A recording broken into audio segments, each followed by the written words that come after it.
nandito na tayo sa Saskatchewan province ng Canada. So, pangalawang province na natin to. So, nailipot ko na kayo sa probinsya ng Manitoba. Ngayon naman, ililipot ko kayo sa probinsya ng Saskatchewan, Canada. Ang Manitoba ay katumbas ng ang pagsama-samahin mo lahat ng lupa ng Pilipinas, maipapasok mo ng 2 beses at kalahati yung Pilipinas sa laki ng Manitoba. Purong lupa yun at may mga lake sa gitna, malalaking lake. Ang Saskatchewan naman, ganun din. Bahagya lang ang, atin bang mas malaki, Saskatchewan o Manitoba? Parang mas malaki yung Manitoba eh. Pero kaunting-kaunti lang. Ang Saskatchewan naman, ang laki nito ay pagsama-samahin mo lahat ng lupa ng Pilipinas, maipapasok mo yung Pilipinas ng buong-buo ng mahigit 2 beses sa loob ng Saskatchewan. Ganon kalaki ang probinsya ng Saskatchewan at ganon kalaki ang Canada. At alam nyo ba na ang Canada ay may 13 parang probinsya, pero ang tawag nila doon sa 3 territories. Yun namang 10 ang tinatawag nilang province. So 13 yon. Ang Canada ay pinaghati-hati sa 13 parte. 10 provinces at 3 territories. So yung province, yung Manitoba, Saskatchewan at saka yung Alberta na pupuntahan natin, kasama siya sa mga provinces. Kung nagtataka kayo bakit may territories at nagtataka rin kayo kung bakit may provinces, kasi ang kaibahan kasi ng provinces sa territories, pag sinabi mong territories, malaking-malaki siya. Actually, mas malaki pa yung sukat ng bawat territory sa isang province. Mas malaki siya, talagang halos doble, no ate? Kaya siya tinatawag na territories kasi parang masyadong kukunti yung populasyon niya. Parang yung pamahalaan niya hindi solo. Kasi di ba ang Canada parang federal yan, di ba? Yung buong Canada pinamamahalaan ng tinatawag na gobyerno na federal. Ngayon, yung federal na yon, kumukuha siya ng tax dito sa Canada, yung 5%, yung tinatawag nilang GST. Pag may binibili ka, lahat na binibili mo lahat na binibili mo, subject siya sa GST, which is parang katumbas sa atin ng VAT na tax. Tuwing bumibili ka, may VAT tayo, di ba? Value added tax. Dito sa Canada, meron silang tinatawag na GST, BST, HST, maraming pangalan, QST. Sa dami ng probinsya niya, kumbaga kailangan napakatalino mo dito sa Canada para matandaan mo lahat ng uri ng taxes dito. Talagang sagana ang Canada sa iba't ibang uri ng taxes. Yun nga lang dito, marami kang binabayarang taxes. Tapos iba-iba ang tawag. So, yung GST pa lang yun ay lahat ng probinsya, halos lahat natin may charges yung GST. Ang GST na yun ay 5%. Kada bili mo, may sinacharge silang 5%. Pero hindi lahat ng produkto or serbisyo may GST. So yung GST na yun, napupunta yun sa federal government. Yun ang ginagamit ng federal government para sa whole budget ng buong Canada. Ngayon, yung kada probinsya at saka kada territories, meron naman silang tinatawag na mga PST, QST, HST. Yung tax naman na yun, napupunta sa mismong probinsya, sa gobyerno ng probinsya. Parang yung budget na yun hindi napupunta sa federal, sa mismong probinsya, at yun ang ginagamit ng probinsya sa pagbabudget nito ng halimbawa paglilinis ng snow, pagpapagawa ng mga daan, kung ano-ano pang mga proyekto na sa probinsya lang, sa probinsyang yun lang nakalaan. Kumbaga kanya-kanyang probinsya, kanya-kanyang taxes ng pamamahala, pero in general may isang taxes na lahat ng probinsyang yun subject na napupunta sa federal. Yun ang tinatawag naming GST tax dito. Ngayon, naligaw tayo ng konti doon. Punta na tayo doon sa topic natin kanina. Bakit nga ba may probinsya dito sa Canada at bakit may mga territories? Ate, itama mo ko kung mali ako, sister. Alam ko, nabasa mo na to. Sabi mo, mali pag mali ako. O yan. So, meron akong dictionary sa likod ko. Ayan. So, kaya may probinsya dito sa Canada, ibig sabihin may sarili silang munisipyo, may sarili silang government aside sa federal. Kumbaga, sila yung nagpapatakbo ng sarili ng probinsya, silang nagpapaunlad, silang nagbabudget, Tapos, sinusuportahan lang sila ng main government na federal. Yung territories naman, kaya sila tinatawag na territories, 3 territories, parang halos wala pa silang sariling government kasi napakakaunti ng populasyon niya. Napakalaki nito. Ang isang territories, alam niyo ba na pwedeng pumasok yung 2 probinsya dito sa Canada, ganyan kalaki. 2 beses o 3 beses ng isang probinsya katumbas ng isang territory dito. Kaya sila tinatawag na territories kasi talagang sobrang laki ng lupa. Ngayon, kahit na ito'y malaking malaki, dahil sa sobrang lamig, sila kasi yung parting nasa norte. Alam mo yung north, yung malamig sa amin, mas malamig pa doon. Kung mahaba ang winter sa amin dito sa Manitoba, mas mahaba ang winter sa kanila. Ganon. So, dahil sa sobrang lamig ng mga territories na ito at sobrang laki, parang kahit na may mga gobyerno sila, parang hindi nila solo yung gobyerno nila, parang kontrolado talaga sila ng federal kasi nga napakaliit ng populasyon nila.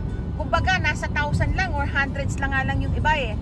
Yun ang dami. So kumbaga sa hindi sila pwede magpatayo ng sarili nilang maraming munisipyo, maraming mga palengke, o kaya hindi sila kaya naka-under sila ng federal pa rin, no? Kaya tinatawag silang territories. Oo, yun nga, yun. O, kita nyo, ang galing ng aking dictionary sa likod. Tama nga naman yun, oo. Kaya sila tinatawag na territories din at hindi sila magkaroon ng sarili nilang pamahalaan kagaya ng mga provincial kasi sa liit ng populasyon nila, wala rin silang gaanong income. Wala silang mga taong nagbabayad ng tax. Kagaya ng, di ba kami sa Manitoba kami? Kagaya namin, nasa Manitoba kami, di ba? Ang Manitoba, maraming populasyon yan. Naku, ilang 100,000 ng Pilipino ang nasa Winnipeg. No, Winnipeg lang yon. Pilipino lang yon. Eh, yung ibang lahi pa. So, libo-libo, daang libo yung populasyon. Nasa bilyon na, ate? Nasa bilyon na yung populasyon ng Manitoba. Pero ang mga territories, nasa hundreds lang. O kaya kung meron man, 1,000, 2,000. So, hindi enough yun na walang enough na taong kumikita para magbayad ng individual income tax. Kumbaga, ang pinagkakakitaan lang nila doon yung mga natural resources. Yung mga langis na minamanage ng federal government. So wala pa silang sariling gobyerno na masasabi as a provincial, kaya tinatawag silang territories. Pero yung mga Manitoba, mga British Columbia, Ontario, Alberta, Saskatchewan, tinatawag silang province kasi napakalaki ng mga populasyon nila. At least meron silang 1 milyon na populasyon or halos 1 milyon sa isang probinsya. So meron na silang sariling maraming tao na kumikita, nagbabayad ng individual income tax, maraming nagbabayad ng mga sales tax, yung mga GST, PST, ganyan, HST.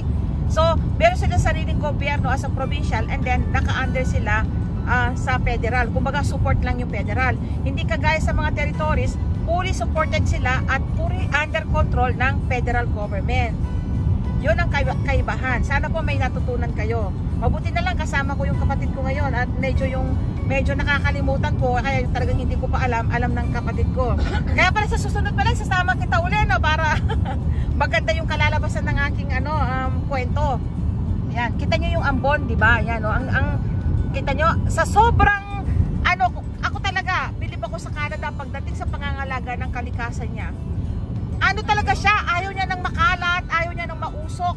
Kumbaga, alam niyo ba na minsan iniisip ko, hindi ko alam kung nagkakamali ako.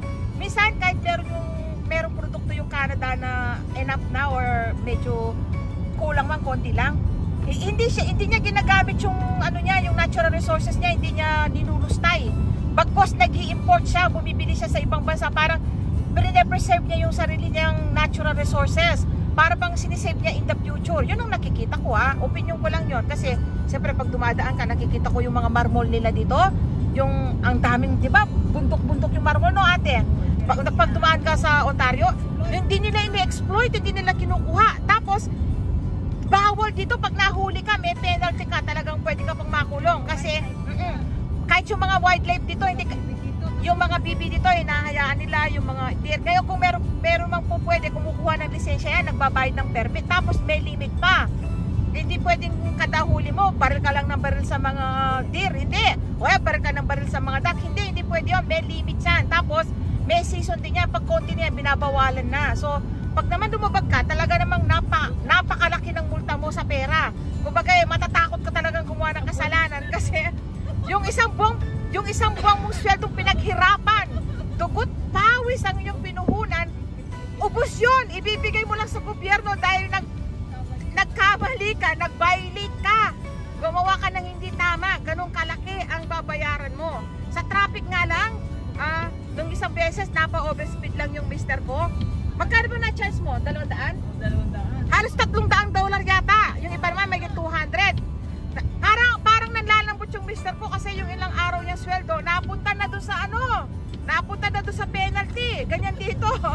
Talagang lahat ng violation dito malalaki ang penalty, sabi ko na sa inyo. Kumbaga, manghihinayang ka, manlalambot ka pagkabayad mo kasi iniisip mo, yung ilang sweldo ko, yung isang buong sweldo ko, yung isang linggo sweldo ko, pinabayad ko lang ng penalty, ganon. Hindi ka ikukulong. Ano ka, hindi ka na ikukulong pero papatayin ka nila sa consumption dahil ang laki na binayaran mo, ganyan dito. Kaya dahil ikaw naman, pinaghihirapan mo yung perang kinikita mo, ang nangyayari, hindi ka makatulog, di ba? Madadala ka. Sa susunod talagang iingatan mo na. Ayaw mo nang mag-violate. Ganyan dito. Oh, nagugutom na daw yung aming driver. Alam mo, ang driver kasi dito, ang hirap ng trabaho niya. Kasi isipin mo, 17 hours. 14 hanggang 17 hours siyang magdadrive straight. Mag-stop lang kami para umihi. So, kumbaga, gising na siya, alas 2 pa lang gising na siya, alauna pa lang ng madaling araw, naghahanda. Ngayon, nakaalis kami 3:30. Ngayon, kumbaga, kaming tatlo dito, kasama niya, excited, wala kaming tulog, talagang hindi pa kami natulog. Kanina nakaidlip ako 1 oras, yun lang. Pero wala pa talaga akong tulog, siguro mamaya plakta ako pagdating ng hotel. Ngayon, siya naman kawawa dahil hindi siya pwedeng magpahinga, kami kasi pwedeng matulog anytime, nakasakay lang kami. So, pinangako ko sa kanya na dadadalan ko siya para hindi siya mainip. Sabi ko sa kanya,